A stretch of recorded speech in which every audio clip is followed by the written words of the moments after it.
Ano, babad na ako dito, oh. Baka, pwede mo naman. Hoy, ano daw?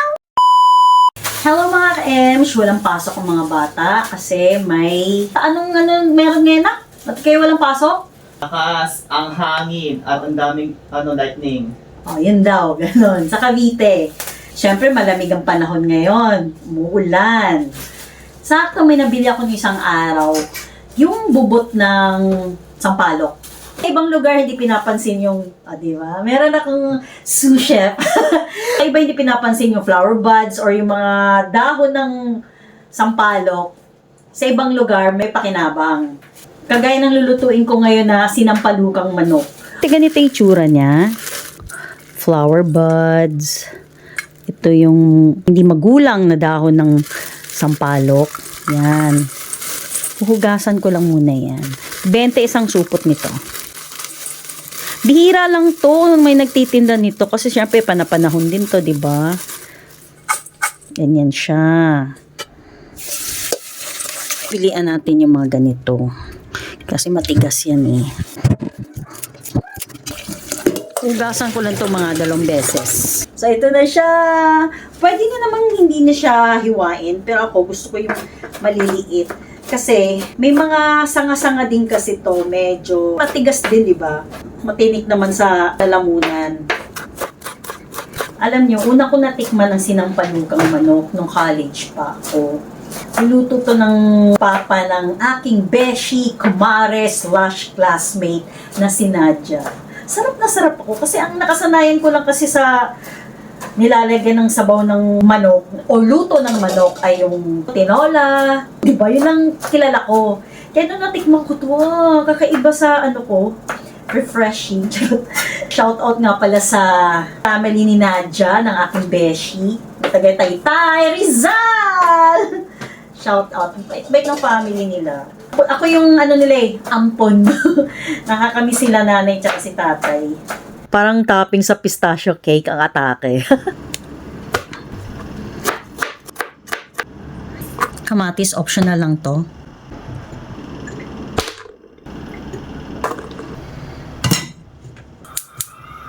Siyempre magigisa ako ng walang mantika. Hindi, may mantika na yan. Sa aking stainless steel feeling salad master. Luya. Ay, hindi ko na-videohan. Nung paglagay ko ng sibuyas, ay kabalik natin. Charot lang. Ayan, nilagay ko lang ang aking sibuyas. Kasi permado ko yan.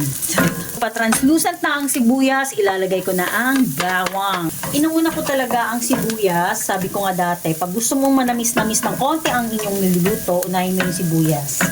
Next, ang kamatis. Para ka na nagluto talaga ng sinigang. Ang kaibahan lang, meron siyang luya. Kaya siya may luya kasi, di ba may lansa yung chicken? Ayan, nilalagay ko ng aking manok. Oh. Binili ko nung isang araw, tapos nilagay ko sa ref. Alam nyo, sa bahay ni Big Brother, nag-i-stock talaga kami for 1 week, diba? Kasi yung supply namin, limited. Char. Lalo na pagtalo sa weekly task. Nalagyan ko siya ng patis para manuot na yung lasa. May layer of flavor na siya. Black pepper. Yan. Balibaligtarin mo lang siya hanggang sa maluto siya ng konti. Tapos, habang nagipagtitigan ka sa manok, biglang nagsalita, no? Babad na ako dito, oh. Baka, pwede mo naman. Hoy, ano daw? Ewan ko na lang kung hindi maluto ka agad to. Kailangan talaga may connection kayo ng niluluto mo, di ba? Knock ma. Lagay ko na ang flower buds. Para lumabas yung asim na niya talaga, kaya nilalagay ko na kaagad. Lagay ko na yung tubig. Ito, optional lang to ha. Nilalagyan ko ng chicken cubes. Tapos asin. Yan. Sili. Tapos hayaan ko na lang siyang kumulo. Habang inaantay ko siyang kumulo, flex ko lang ang aking alubati. Hinimay-himay ko siya. Tapos nilagyan ko lang siya ng tubig. Ayan, nagkaroon na siya ng ng ugat. Tapos may mga dahon-dahon na siya. Mukhang pang hydroponics talaga ako. Ito na, pakulo na siya.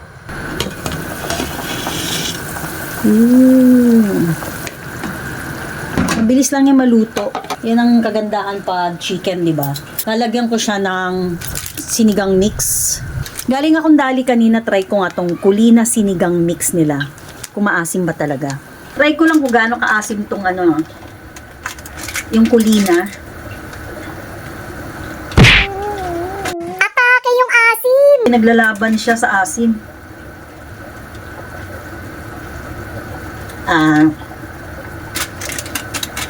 Okay to, kasi medyo may ano siya, may timpla siya ng something na ano.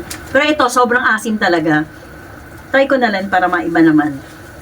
Sa Nor kasi, may parang panimpla siya, parang basta may ano na siya, kakaiba yung ano niya, may malasa yung pagkamaasim niya.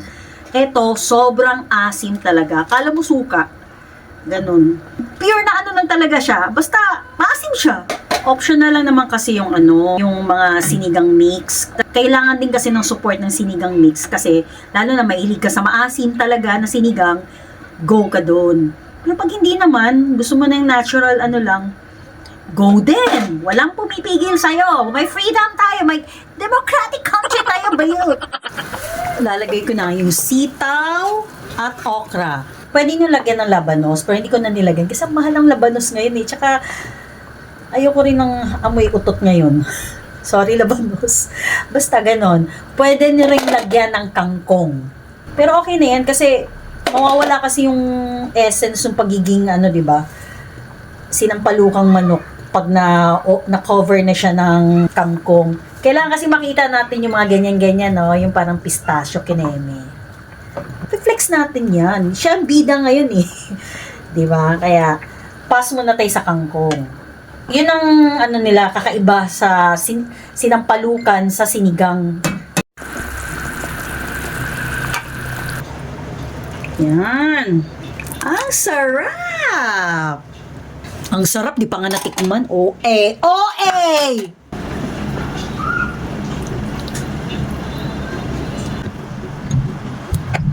Nox, kung makapiga ng sili, akala mo talaga mahilig sa maanghang. Isa ka mapagpanggap! Ayan na, kumukulog na siya.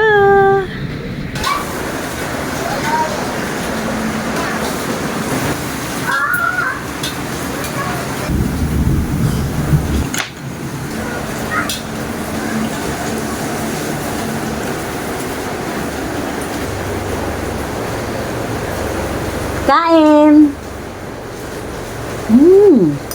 Bagay na bagay siya talaga sa panahon ngayon.